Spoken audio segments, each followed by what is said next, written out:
School children line up to learn about the birth of their country, a troubled journey back in time.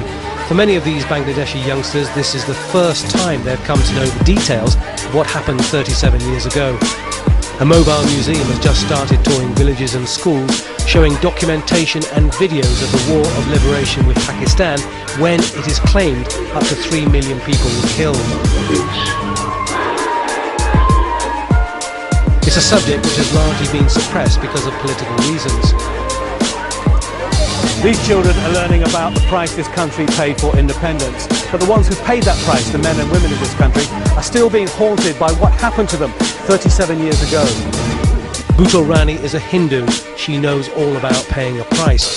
She was 14 years old in 1971 when she says she was raped twice by Pakistani soldiers. If I had a weapon, I could have killed them. Every human being has got some dignity, and after I was raped, my dignity was destroyed. Many people said unkind things after the incident. It's alleged that around 450,000 women and girls were raped during the War of Liberation, but Bangladesh had neither the qualified psychiatric staff or the facilities to help them. Our government has failed in that to address that problem, and all sorts of victims, both who were killed, the tortured, and those have faced enormous psychological trauma. They feel almost they're dead. Some women committed suicide, others had abortions or gave birth to unwanted babies. Thousands of the newborn were sent abroad for adoption, but many women have carried with them the demons of what happened.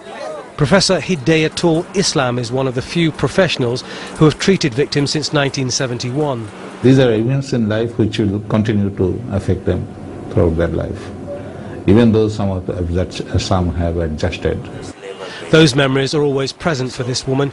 She claims she was kept as a so-called comfort woman by Pakistani soldiers and raped daily over the period of a month. It has badly affected her life. When we got independence, it meant very little to me, because just a few days before, I was being violated, and then they were gone. For Firdousi, it's too late, but there are steps to ease the memories for others. They've started a memorial at a place called Butcher's Den, where hundreds were murdered in 1971. The young relatives of those victims come here every day to remember and sing songs of hope. It's a small part of a long-term healing process as Bangladesh tries to bury its ghosts. Tony Bertley, Al Jazeera, Dhaka.